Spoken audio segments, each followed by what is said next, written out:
জয় শ্রীহরি, শ্রী বিষ্ণু নারায়ণ।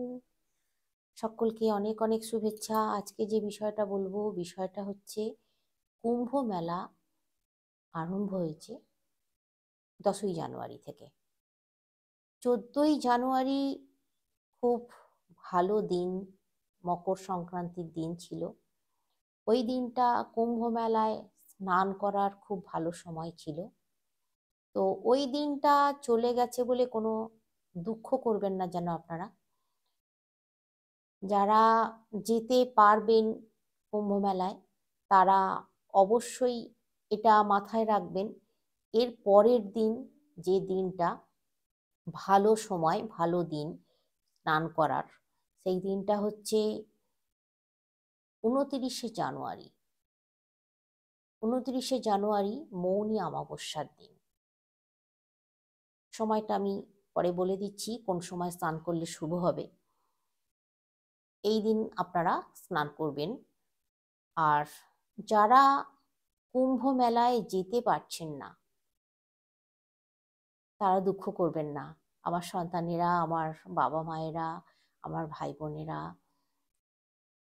আপনারা কেউ কিন্তু দুঃখ করবেন না যেন। দুঃখ করার কোনো কারণ নেই। বাড়িতে বসেই স্নান সারুন। কিভাবে সারবেন আমি বলে দিচ্ছি। কিভাবে স্নান করলে কুম্ভ মেলার যে কুম্ভ মেলায় স্নান করার যে পূর্ণ ফলটা, সেটা বাড়িতে বসেই পাবেন, সেইভাবে যদি স্নান করতে পারেন।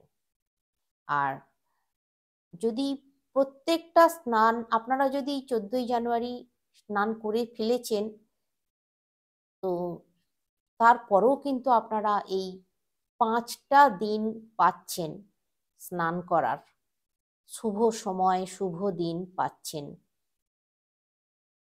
দেখুন, কুম্ভ মেলা তো চলবে অনেক দিন ধরেই, কিন্তু আপনাদেরকে যে জন্য, মানে তীর্থে যাওয়া, তীর্থ করা, প্রয়াগে গিয়ে স্নান করা, স্নান করে পুণ্য অর্জন করা, এটাই তো প্রধান কাম্য।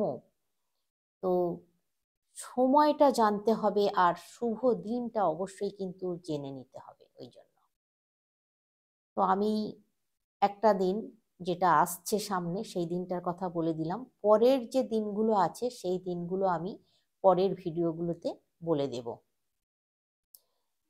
আপনারা সঙ্গে থাকবেন আমার প্রত্যেকটা ভিডিওয়ে, তাহলে আপনারা অনেক কিছু জানতেও পারবেন। যে কথাটা বলছি, দেখুন, আমি জানি আপনাদের অনেকেরই বাড়ি কাছাকাছি নদী, পুকুর, সমুদ্র আছে। অনেকেই সমুদ্রেও স্নান করেন, নদীতেও স্নান করেন, পুকুরেও স্নান করেন। তো কিন্তু একটা জিনিস মাথায় রাখতে হবে, যাদের কাছাকাছি এই নদী, পুকুর, সমুদ্র নেই, কাছাকাছি হয়তো খাল আছে, নয়নজলি আছে, সেখানে কিন্তু স্নান করলে হবে না, সেখানে স্নান করা যাবে না। তার থেকে বাড়িতে করবেন, সেটা ভালো। আমি বলে দিচ্ছি। তো আপনারা যারা যেতে পারছেন না, বাড়িতে আছেন, খুব মন খারাপ নিয়ে বসে আছেন, মন খারাপ করছেন কেন? আপনারা একটা কাজ করুন। এই একটা দিন তো চলে গেছে, 14ই জানুয়ারি। একটা দিন সামনেই আসছে। দিনটা হচ্ছে 29শে জানুয়ারি, আমি বললাম। সময়টা হচ্ছে 5টা 25 মিনিট থেকে ভোর, মানে সকাল 5টা 25 মিনিট থেকে 6টা 18 মিনিটের মধ্যে স্নান সেরে ফেলতে হবে। যারা বাড়িতে স্নান করবেন, তারাও কিন্তু এই সময়ের মধ্যে স্নান সেরে ফেলবেন। এই দিন কিছু দান করাও খুব শুভ। স্নান করার পর যদি কিছু দান করতে পারেন কাউকে, খুব শুভ হয়। কাউকে মানে কোনো গরিব দুঃখীকে, কোনো ভিখারিকে বা ব্রাহ্মণকে, সদ্গুরু বৈষ্ণবকে দান করতে পারেন। তো কি দান করবেন সেটাও আমি বলে দিচ্ছি। কালো তিল একটা পিতলের ঘটিতে 1 ঘটি কালো তিল নেবেন। পিতলের ঘটি যদি দেয়া সম্ভব না হয়, স্টিলের ঘটি নিতে পারেন। 1 ঘটি তিল ব্রাহ্মণকে দান করুন। শীতের কম্বল দান করুন। কোনো গরিব দুঃখীকে দান করুন, ব্রাহ্মণকেও দান করতে পারেন। ওই যা যা বললাম আমি, আপনি ওই এদেরকে আপনারা দান করতে পারেন। হ্যাঁ, যেটা আসল কথাটা হচ্ছে বাড়িতে স্নান করবেন। বাড়িতে স্নান যে করবেন আপনারা, আপনাদের পূর্ণ ফল অর্জনের জন্য করতে হবে কি, ওই স্নানের জলে দিয়ে দেবেন কালো তিল অল্প পরিমাণে, আর দেবেন কাঁচা দুধ, গোমাতার দুধই কিন্তু হতে হবে। জোগাড় করতে হবে কাঁচা দুধ আর গোমূত্র,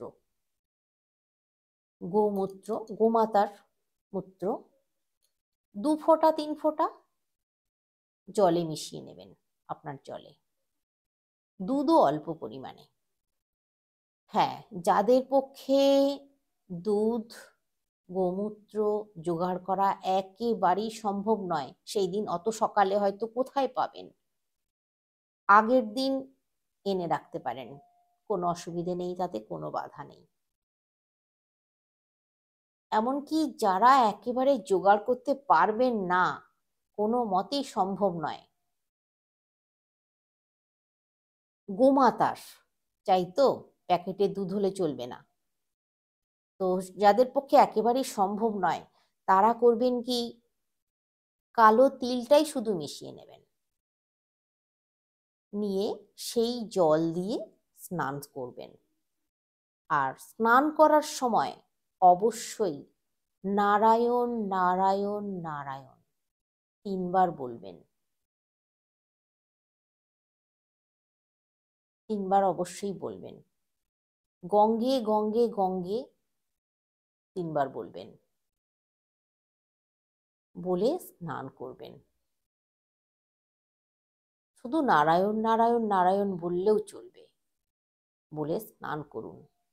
দেখুন কতটা তৃপ্তি লাগে, ভীষণ ভালো লাগবে। মনে হবে যেন আমি সেখানেই স্নান করছি, তীর্থস্থানেই স্নান করছি, প্রয়াগেই স্নান করছি মনে হবে, কুম্ভ মেলাতেই আছি। স্নান করার পর ওই যে বললাম, যদি পারেন কাউকে অবশ্যই কিছু দান করুন, তাহলে খুব শুভ হবে। পূর্ণ যে ফল, যে মানে ভালো ফল, সেটা পেয়ে যাবেন। আর সারা বছর খুব ভালো থাকবেন, শরীর সুস্থ থাকবে, মন ভালো থাকবে, খুব ভালো থাকবেন আপনারা। তো আপনারা এরপরে নিশ্চয়ই আর আপনাদের কোনো দুঃখ থাকার কথা নয়, কারণ কুম্ভ মেলা তো সেই 12 বছর পর আবার হবে। তো এই কাজটা, এই সময়টা আমি বলতে চাইছি, এই যে ভালো সময়, ভালো দিনগুলো আপনারা পেয়ে যাবেন, এই দিনগুলো একেবারেই মিস করবেন না, অবশ্যই করুন পুণ্য অর্জনের জন্য। তাহলে আজকে আসছি, সকলে অনেক অনেক সুস্থ থাকুন, অনেক অনেক ভালো থাকুন, আমার ভিডিওগুলো দেখতে থাকুন। শ্রীহরি শ্রী বিষ্ণু নারায়ণ আপনাদের সকলকে সুস্থ রাখুক, ভালো রাখুক। মাঘ মাসে কি করবেন কি করবেন না, কিভাবে পুজো করবেন, আমি আগামী ভিডিওগুলোর মাধ্যমে বলে দিচ্ছি, সঙ্গে থাকবেন।